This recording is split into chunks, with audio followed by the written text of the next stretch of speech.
আসসালামু আলাইকুম রহমতুল্লাহ নাহমাদুহু ওয়া নুসাল্লি আলা রাসূলিহিল কারীম আম্মা বাদ। আজকের এই দর্শে আমরা আলোচনা করব মৃত ব্যক্তির সম্পত্তির সাথে যে সমস্ত হক বা যে অধিকার সম্পর্ক রাখে তা নিয়ে আমরা আলোচনা করব আজকের এই দর্শে। আল হুকুকুল মুতাআল্লিকাতু বিতারিকাতিল মাইয়িতি ওয়া কাইফিয়াতু তাওযিইহা, যে সমস্ত হক মৃত ব্যক্তির সম্পত্তির সাথে যুক্ত হকগুলো সম্পর্ক রাখে এবং মৃত ব্যক্তির যে তালিকা রয়েছে, তার পরিত্যাজ্য যে সম্পত্তি রয়েছে সেটা কিভাবে বন্টন করা হবে তা নিয়ে আমরা আজকের এই দর্শে আলোচনা করব। আল হুকুকুল মুতাআল্লিকাতু বিতারিকাতিল মাইয়িতি ওয়া কাইফিয়াতি তাওযিইহা, যে সমস্ত হক মৃত ব্যক্তির সম্পত্তির সাথে সম্পর্ক রাখে এবং মৃত ব্যক্তির সম্পত্তিকে কিভাবে বন্টন করা হবে তা নিয়ে আলোচনা। ক্বালা উলামাউনা রাহিমাহুমুল্লাহু তাআলা, যে উলামাগণ বলেন যে তাতাআল্লাকু বিতারিকাতিল মাইয়িতি আরবাআতু হুকুকিন মুরাত্তাবাতান, যে মৃত ব্যক্তির তালিকার সাথে বা পরিত্যাজ্য সম্পত্তির সাথে চারটা হক সম্পর্ক রাখে বা মৃত ব্যক্তির সম্পত্তির সাথে চারটা হক রয়েছে ধারাবাহিকভাবে। লা ইয়াজুজু তাকদীমু ওয়াহিদিন মিনহা আলাল আখার, যে একটিকে অপরটির আগে কোনোভাবেই অগ্রগামী করা যাবে না।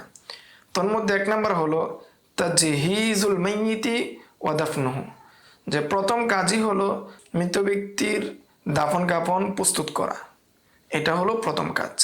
যখন কোনো ব্যক্তি মারা যাবে তখন তার প্রথমেই যে কাজটা হবে সেটা হলো তার দাফন কাফনের ব্যবস্থা করা।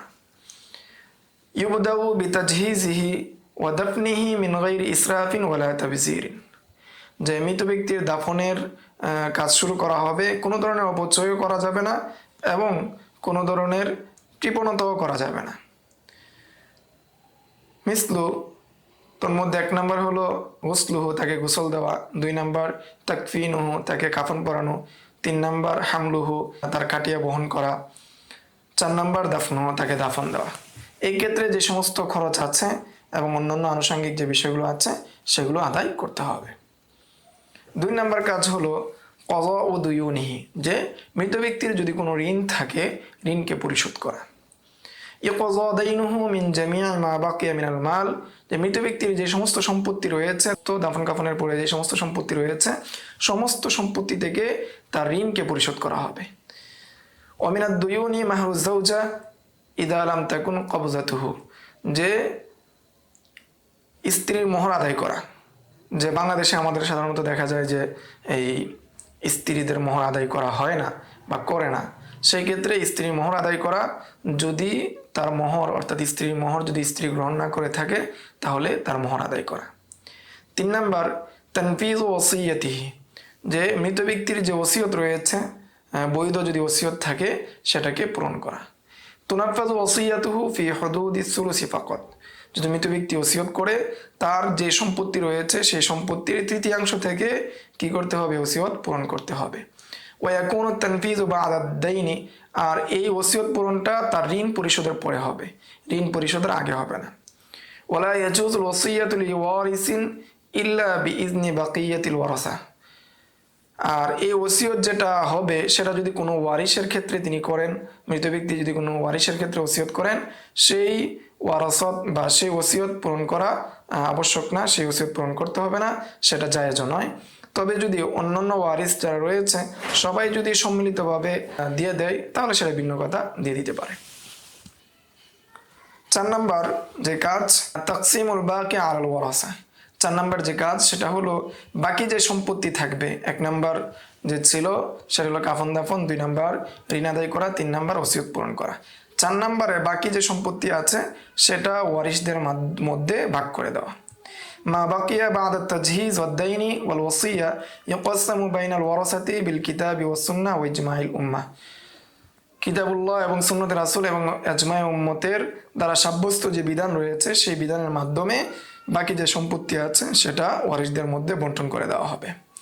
ওয়ুবদাউ ফীহি বিতারতিবিল আতি, এবং এই সম্পত্তি বন্টন করার ক্ষেত্রে নিম্নোক্ত যে তারতিব রয়েছে, সিরিয়াল রয়েছে, সেই সিরিয়ালের অনুসরণ করা হবে। এক নম্বর সিরিয়াল হলো আসহাবুল ফুরুজ, প্রথমেই আসহাবুল ফুরুজ যারা রয়েছে কোরআন সুন্নাহ ইজমার মধ্যে যাদের অংশ নির্ধারিত রয়েছে তাদেরকে দেওয়া হবে।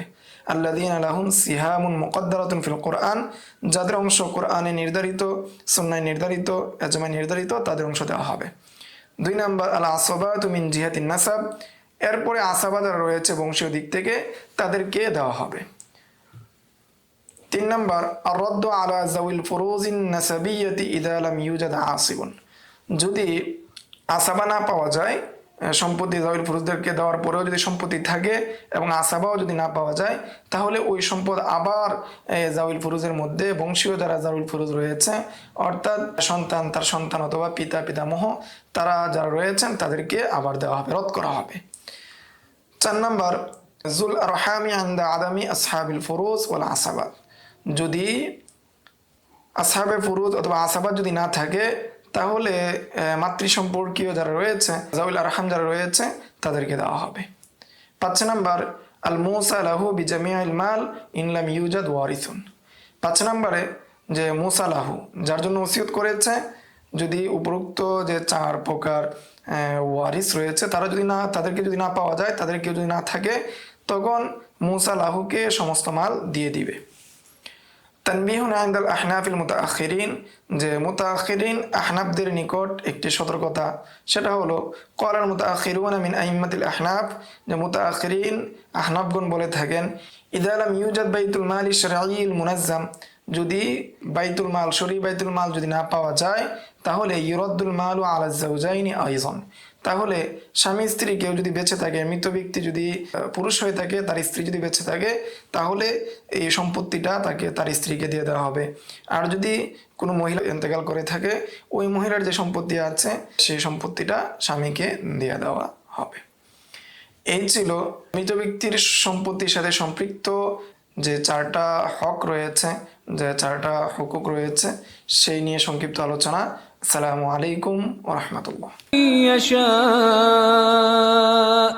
ومن يؤت الحكمة فقد أوتي خيرا كثيرا وما يذكر إلا أولو الألباب.